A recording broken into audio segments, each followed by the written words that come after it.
everyone, my name is Shahid and welcome back to my YouTube channel, that is SS Study Circle. Guys, I hope you all are doing well, and today I have come up with a beautiful poem, that is Daffodils, which has been written by William Wordsworth, a great name in English literature. But before to start the video, if you still haven't subscribed my channel, then subscribe my channel and don't forget to hit the bell icon just to get the notifications of my upcoming videos. So guys, without wasting much of our time, we're gonna talk about the poem Daffodils. Okay, so first of all, we are going to talk about the title Daffodils. Daffodils are what? Daffodils are kind of yellow flowers basically found in England and in some of the other western countries. Okay, then after about the poet, actually there's a lot of things to say about William Wordsworth because it's such a great name in English literature. But basically he was a nature poet, and some of the poets like P.B. Shelley, John Keats, Byron, they were the romantic poets, and our poet William Wordsworth too falls in that category. Okay, and William Wordsworth in fact was one of the greatest leaders of romantic movement in England. Okay, so this is enough for the poet and the poem. Let's move further. Here you can see introduction or about the poem. You can pause my video and write it down all the information from here, but I'm going to give a very short description of that. Actually what happened, the day was 15 April and the year was 1802 when our poet William Wordsworth along with his dear sister Dorothy Wordsworth was having a walk. Okay, and Dorothy Wordsworth was too a poetess. Okay, so William Wordsworth was having a walk with his dear sister Dorothy Wordsworth, and suddenly he came across a long belt of daffodils. Okay, and this poem consists of 4 6-line stanzas which is written in iambic tetrameter, and the rhyme scheme of the poem is AB AB CC of each and every stanzas. Okay, so that's enough. Let's move further. Here you can see a glossary of difficult words. You can write it down by pausing my video. Okay, and you can see over here also. So here we have our very first line of the poem. Let's see what the poet is saying here. And one more thing I want to mention here, that I have given an image against each and every line of the poem so that you can easily get it. Okay, so let's get started here. I wandered lonely as a cloud. The poet is actually comparing himself with a cloud. Okay, actually what happened, the poet was wandering here and there without having any aim, without having any destination. The poet was wandering aimlessly, just as a cloud. In the same way the cloud floats here and there. Okay, and here is a poetic device used by the poet, that is simile. Okay, the poet has been compared with a cloud, so that's why this literary device is called simile. Okay, let's move further. Let's see the second line, that floats on high over vales and hills. Vales is what? Vales is old English, and which is for valley. Okay, that floats on high over vales and hills, where usually the clouds float. They float among the hills and valleys. Okay, and they don't have any kind of aim, any kind of destination, and they just float here and there. Okay, in the same way our poet was wandering here and there. Let's move further. When all at once I saw a crowd, and suddenly while wandering here and there, our poet William Wordsworth suddenly saw a crowd. A crowd of what? Let's see in the second line. A host of golden daffodils. The poet had seen a crowd, and the crowd of golden daffodils. Okay, let's see the next line. And where had the poet seen those daffodils?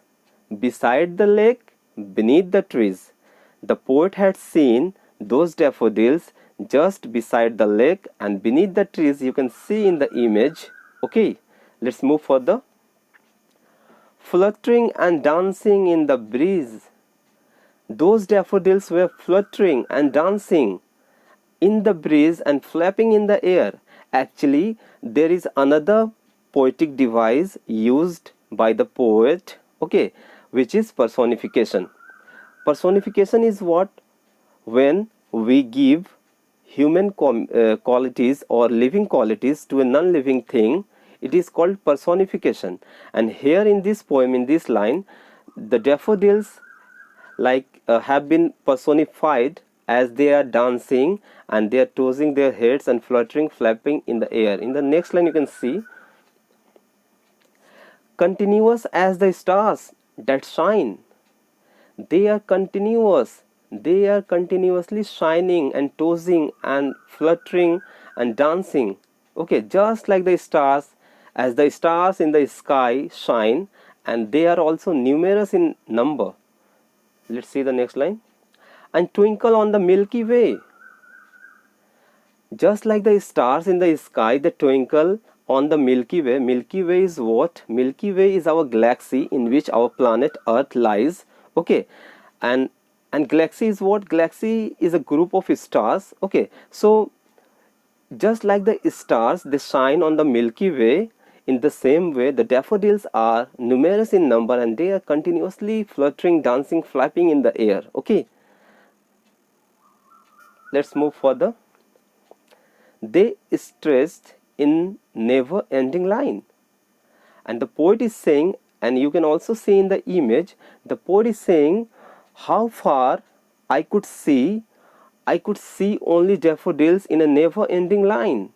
You can see in the image, too long. Okay, let's see, moving towards the next one. Along the margin of a bay, and those daffodils are at the bank of the lake, or the shore of the lake. Okay, here actually bay is not like Bay of Bengal, it is just referred as lake. Okay, bay is referring to lake here. So the daffodils are along the margin of the lake. Okay, let's move further. 10,000 saw I at a glance. The poet is actually here figuring out that he had seen approximate or near about 10,000.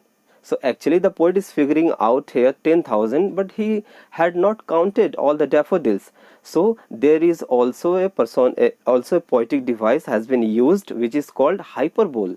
Hyperbole is what? Whenever we exaggerate something or any sentence, when we exaggerate some sentence, it is called hyperbole.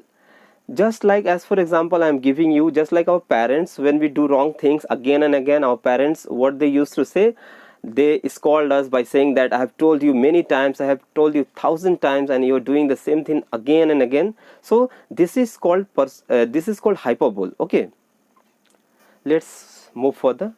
Tossing their heads in sprightly dance. The daffodils are tossing their heads in sprightly dance. Sprightly means lively. Their dances are lively. Okay, and they're tossing their heads. Here also the daffodils have been personified here, like tossing their heads. They are moving, tossing, dancing. Okay, so here the daffodils have been personified as human beings and or the living things. Okay, let's move further. Here is the wave in the lakes, and let's see the next line. The waves beside them danced. Okay, you can see in the image the poet is saying, as the daffodils are along the margin of the lake, so there is a wave in the lake, and the to and from movement of the waves making the daffodils to dance. Okay, let's see the next line. But they outdid the sparkling waves in glee. The poet is actually saying here, there is a war going on between the dance of the daffodils and the dance of the waves of the lake. Okay, so but what happens here, the dance of the daffodils is just surpassing the dance of the waves. That means the dance of the daffodils has defeated the dance of the waves of the lake. Okay, let's see, move further. A poet could not but be gay in such a jocund company. After having found such a wonderful show of daffodils flapping, dancing, fluttering in the air, what a poet could imagine, and how the poet could not be very happy after having such a company. Okay, so the poet is saying, I have found a jolly company, I have found a cheerful company. Okay, and a poet must be happy in such situation after finding such a wonderful show? Okay, let's move further. I gazed and gazed, but little thought what wealth the show to me had brought.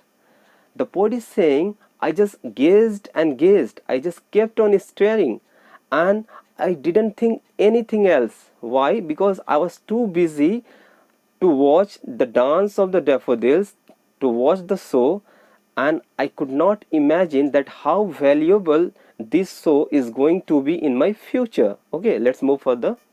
Let's see the next line. For oft when on my couch I lie in vacant or in pensive mood. Actually, oft is Old English, and which is for often. For often when on my couch I lie in vacant or in pensive mood. Actually, the poet is saying, in these lines the poet has come back to his home, and whenever he is in his sad mood, and whenever he finds himself vacant, or he is in his pessimistic mood, you can see in the image how the poet is just lying on his couch and he is very sad. In that very case, what happens with him? Let's see. In vacant or in pensive mood, they flash upon that inward eye.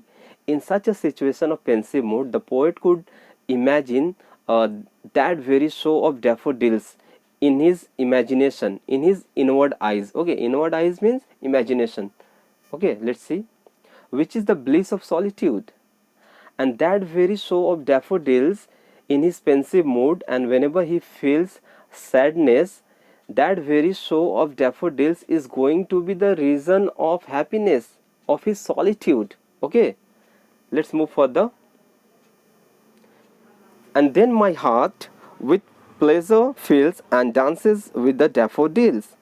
And then my heart with pleasure fills, and that very show of daffodils fills his heart with pleasure, and his heart is going to dance with that daffodils. Okay,